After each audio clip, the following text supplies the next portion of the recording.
Assalamualaikum warahmatullahi wabarakatuh. Untuk pertemuan kali ini di mata kuliah komputasi cerdas berbasis visi, kita akan melanjutkan soal klasifikasi citra ya. Tetapi untuk kali ini kita akan belajar klasifikasi citra menggunakan metode SVM atau Support Vector Machine. Ini berikut materinya.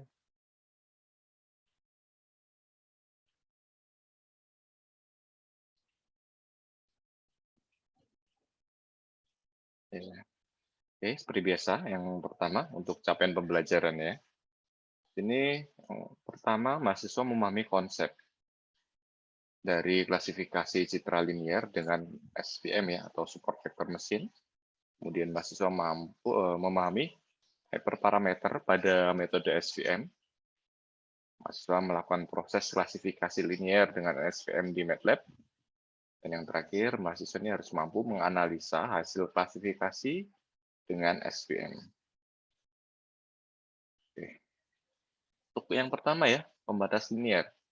Di sini binary classification atau klasifikasi biner ini dapat dinyatakan sebagai pembagian kelas dalam ruang vektor sebagai berikut ya. Yang kita lihat ini ada persamaan untuk garis pembatasnya ini. Ya inilah yang kita sebut hyperplane ya. Dan di sini ada dua kelas di sini. Itu kelas yang pertama dengan data dengan dinotasikan dengan titik atau bulatan merah. Dan kelas yang kedua ini dinotasikan dengan titik atau bulatan berwarna biru ya. Di mana yang bagian atas ini persamaannya ini WX ditambah B ini nilainya lebih besar dari 0. Dan untuk yang satunya, yang kelas yang warna biru ini persamaannya WX ditambah B ini nilainya lebih kecil dari 0. Untuk fungsinya sendiri di sini kita menggunakan fungsi sign ya. Ya apakah positif atau negatif nantinya. Seperti itu untuk menentukan dia masuk ke kelas yang mana. Nah, dari berikut ini ada beberapa separator. Manakah yang optimal? Ya, ada banyak ya, ada 3, ada 6 di sini. Jadi, yang disebut optimal di sini ya, ini adalah garis pembatas yang memiliki rentang atau margin yang paling luas di antara dua kelas ini. Ya, jarak dari sampel X ke pembatas, ya, WX ditambah B dibagi W. Jadi, sampel-sampel yang paling dekat ke hyperplanes ini disebut vektor pendukung atau support vektor. Ini hyperplane-nya, garis ini hyperplane-nya ya. Kemudian yang biru ini, dan ini disebut support vektor. Karena mereka ini merupakan sampel-sampel yang paling dekat ke hyperplane. Margin P adalah pembatas, yaitu jarak antara support vektor. Ya, ini marginnya.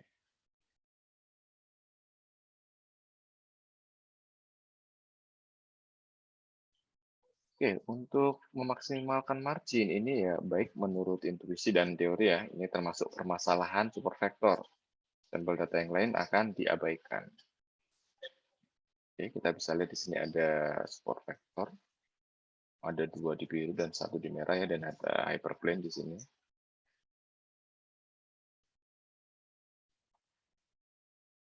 Oke, ini untuk linear SVM secara matematika ya, ini hanya pengantar saja. Nanti untuk lebih jelasnya mungkin ada di mata kuliah kecerdasan buatan ataupun kecerdasan komputasional ya. Jadi di sini untuk misalnya di sini ada himpunan training XY, XI, YI, di mana I-nya ini 1 hingga N ya. Di mana X ini merupakan bilangan real dan Y-nya itu antara negatif 1 atau 1. Dan mereka ini dipisahkan oleh sebuah hyperplane dengan margin P ini ya. Maka untuk setiap data training X, I, Y, I,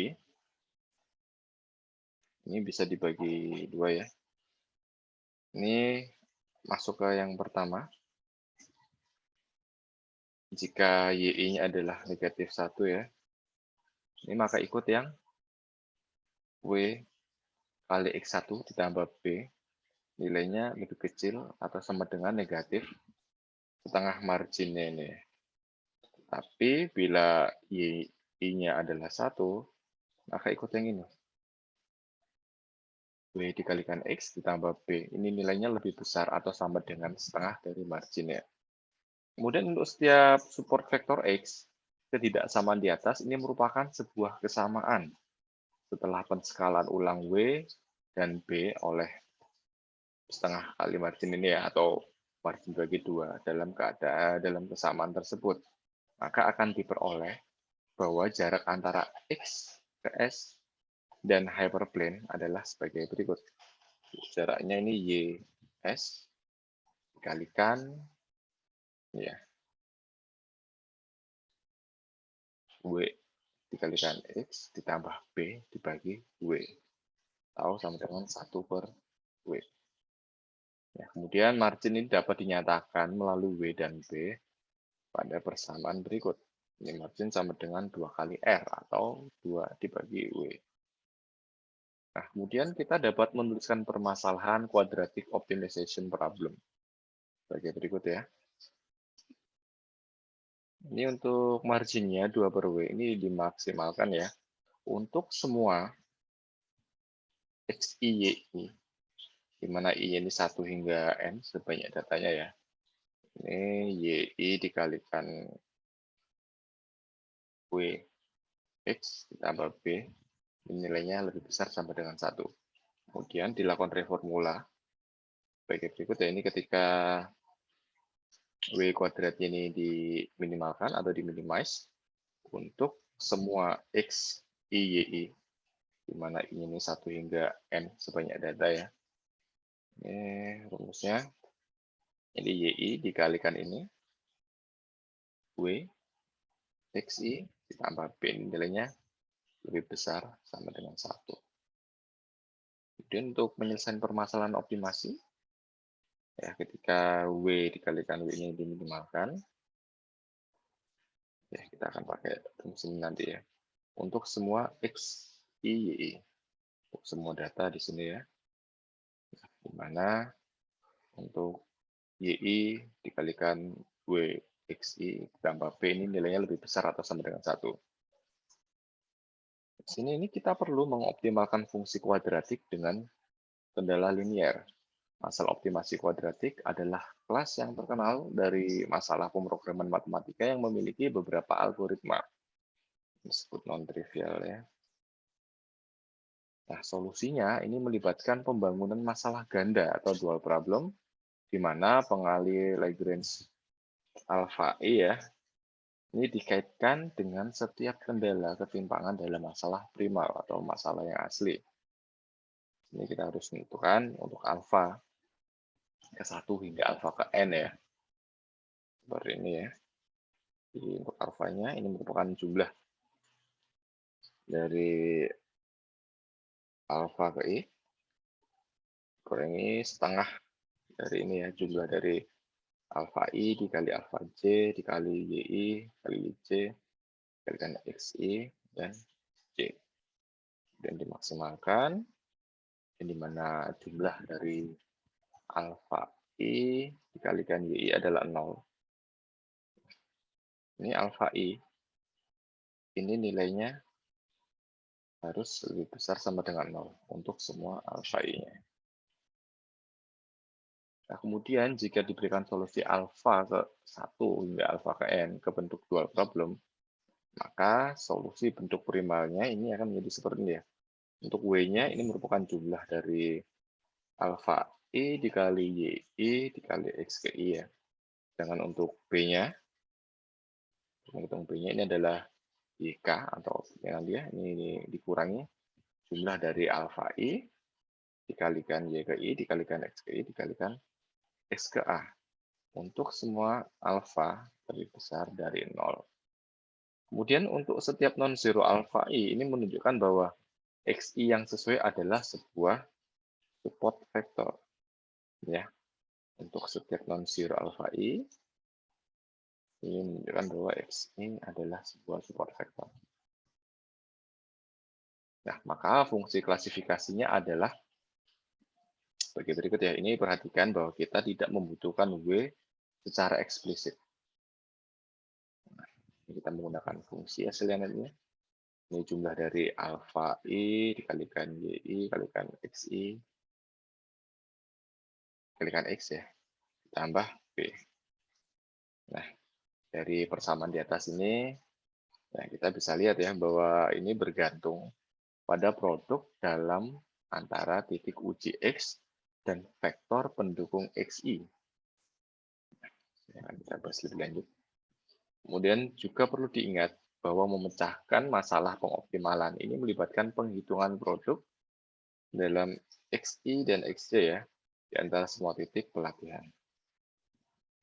Nah, kemudian untuk soft margin. Bagaimana jika set pelatihan ini tidak dapat dipisahkan secara linear? Nah, kita akan menggunakan variabel slack I untuk memungkinkan kesalahan klasifikasi. Contohnya yang sulit atau yang noisy atau yang mengandung noise datanya ya. Ini maka akan menghasilkan margin yang disebut lunak atau soft margin. Perhatikan ya, di sini ada dua kumpulan data, masing-masing dinotasikan dengan titik merah dan titik biru. Tapi ya perhatikan ada yang di maaf di kelas yang lain.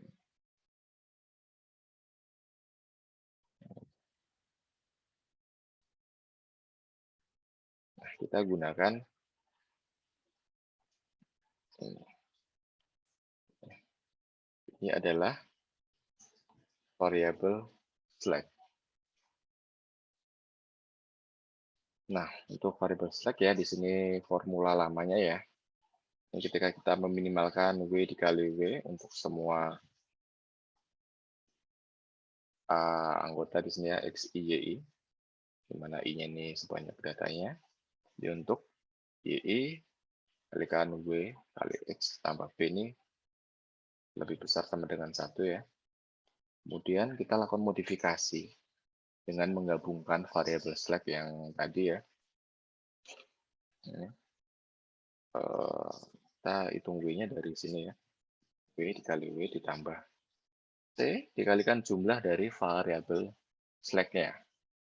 Ini diminimalkan untuk semua anggota XI. Jumlah datanya ya. Jadi persamaannya kan berubah jadi ini ya. Untuk YI dikalikan W kali XI tambah B, di nilainya lebih besar sama dengan 1 dikurangi variabel slack ke I-nya. Di mana untuk variabel slack I-nya ini mempunyai nilai lebih besar atau sama dengan 0. Dari persamaan ini ya, ini bisa kita lihat parameter C ini dapat dilihat sebagai cara untuk mengontrol overfitting. Parameter ini mengganti kepentingan relatif dari memaksimalkan margin dan menyesuaikan data pelatihan. Jadi masalah ganda identik dengan kasus yang dapat dipisahkan, ini tidak akan identik jika penalti dua norma ya untuk variabel slack ini C dari jumlah slacknya tadi ya. Ini digunakan dalam tujuan utama. Pada sini kita akan membutuhkan pengalih Lagrange tambahan ya untuk variabel slack tersebut. Kita butuh pengalih Lagrange. Ya, bisa kita notasikan dengan alfa ya. Ini sigma dari alfa I dikurangi setengah dari jumlah alfa I kali alfa J kalikan YI kali J kalikan XI dan dikalikan XT.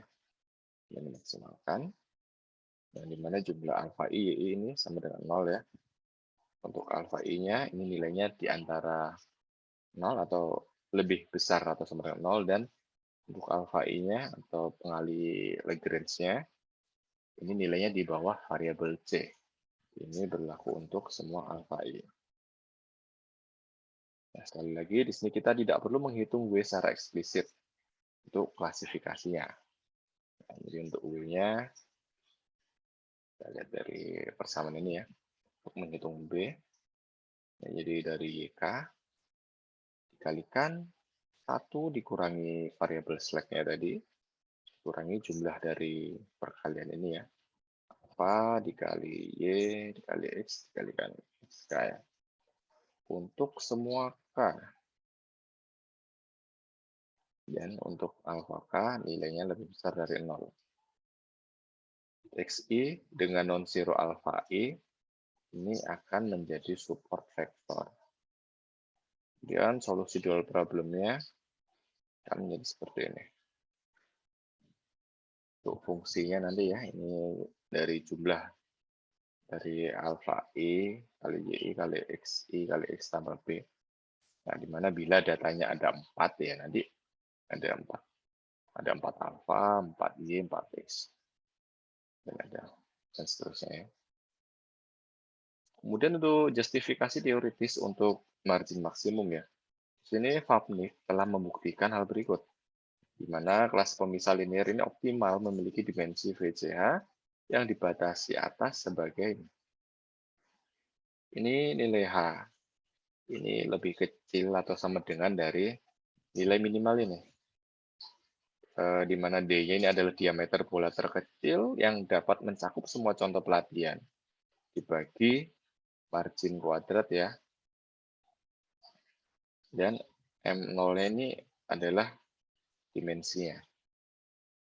Jadi nilainya yang paling kecil yang mana? Apakah yang ini, atau yang ini? Jadi pilih yang kecil, kemudian hasilnya ditambahkan 1. Nah, nilai H itu nilainya harus lebih kecil atau sama dengan dari ini. Kemudian secara intuitif, ini menyiratkan bahwa terlepas dari dimensi M0, ini kita dapat meminimalkan dimensi VC dengan memaksimalkan margin. Dengan demikian, kompleksitas pengklasifikasi ini dijaga tetap kecil, ini terlepas dari dimensi. Kemudian linear SVM. Jadi classifier di sini adalah hyperplane pemisahnya ya. Kemudian poin pelatihan yang paling penting adalah vektor pendukung. Ingat ya, vektor pendukung atau support vektor merupakan data yang terdekat dengan hyperplane. Ya, vektor pendukung ini yang akan mendefinisikan hyperplane. Algoritma optimasi kuadrat ini dapat mengidentifikasi titik pelatihan XI mana yang merupakan vektor pendukung dengan pengali Lagrange yang bukan 0. Dan baik dalam rumusan ganda masalah maupun dalam solusi, poin pelatihan ini hanya muncul di dalam produk dalam persamaan berikut ya. Untuk Q alfanya ini sama ya, tadi yang dijelaskan sebelumnya ya. Jadi sigma atau jumlah dari alfa I dikurangi setengah dari jumlah alfa I kali alfa J dan seterusnya ini ya. Kemudian dimaksimalkan dan jumlah dari alfa I kali YI adalah 0. Di mana alfa I ini nilainya antara 0 dan C ini ya, untuk semua alfanya. Dan untuk fungsinya, ini merupakan jumlah dari alfa I dikalikan YI dikalikan XI dikalikan X ditambah B. Oke, untuk lebih jelasnya dan mungkin untuk contoh soal SVM ini mungkin tadi ya, sudah saya sebutkan sebelumnya, mungkin lebih jelasnya ada di mata kuliah kecerdasan buatan atau kecerdasan komputasional. Kemudian ini code untuk implementasi SVM untuk klasifikasi citra ya. Oke. Seperti biasa untuk path-nya kalian sesuaikan dengan tempat kalian menyimpan source code yang kalian download nantinya. Ya, untuk source code-nya akan saya bagikan ya, untuk linknya ada di deskripsi video ini. Tapi untuk kategorinya kita tidak akan memakai airplanes, cars, and motorbikes ya. Tapi seperti biasa kita memakai kategori anjing, kucing, dan burung. Untuk jumlah Data training per kategorinya juga hanya 5 di sini. Oke, di source code berikutnya ini untuk ekstraksi fitur, kemudian dikemas dalam BOVW.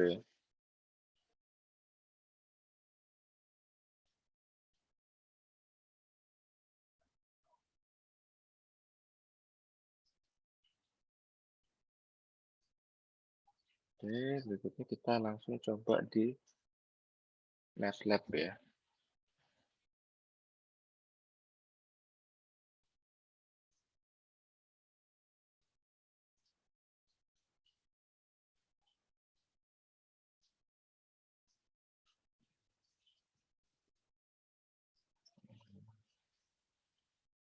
Ini kita tutup dulu.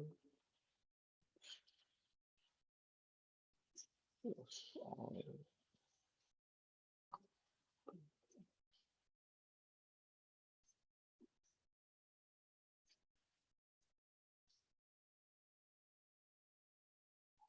di sini ada beberapa fungsi atau M-file ya.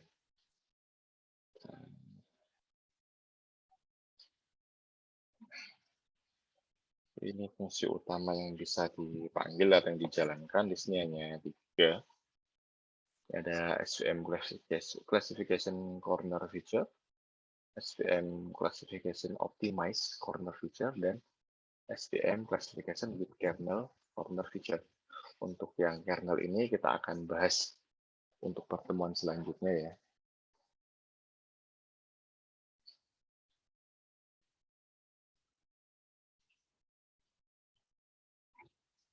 Ini kita jalankan yang SVM Classification Corner Feature. Oke, datapad-nya kita sesuaikan ya dengan tempat kita kerja. Ini untuk membentuk back office Word-nya. Ini untuk kuantisasinya. Nah, di sini kita akan membangun model SVM seperti ini ya untuk source code-nya ya. Kita pakai fit record untuk prediksinya. Dan yang terakhir ini untuk menampilkan akurasi. Jadi kita jalankan aja.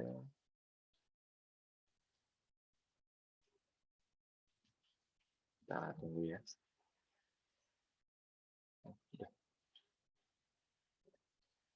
Jadi di sini untuk klasifikasi SVM dengan menggunakan data tes anjing burung kucing ini ya. Ini akurasinya adalah 0,8. Dan untuk yang optimize ini ada optimasinya.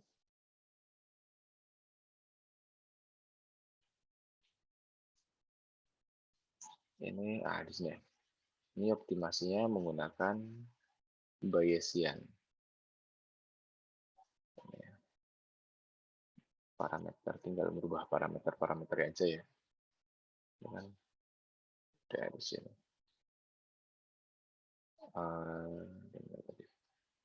Ya kan? Untuk yang biasa kita hanya pakai perintah ini. Nah, tapi untuk yang optimize, kita tambah parameter-parameternya di sini. Oke, kita coba jalankan.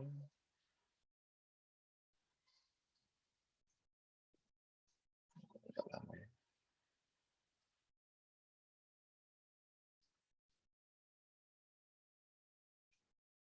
Ini bisa kalian lihat. Ini udah mulai jalannya.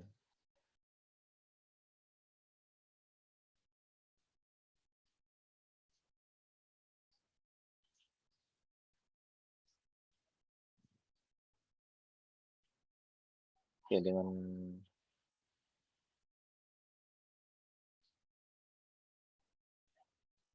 pengoptimalan menggunakan Bayesian, ini kita dapat akurasinya sebesar 0,733. Ini. Untuk estimate objective function value-nya 0,53.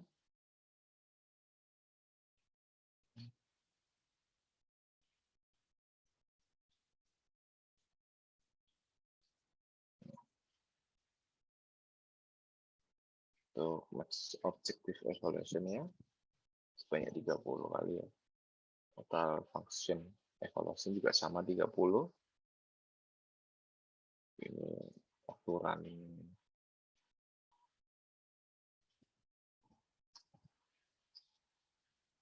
Untuk materi klasifikasi citra menggunakan metode SVM, mungkin cukup sampai di sini ya. Bila ada pertanyaan, silahkan ditulis di kolom komentar atau dapat berdiskusi melalui Editak. Atas perhatiannya, saya sampaikan terima kasih. Wassalamualaikum warahmatullahi wabarakatuh.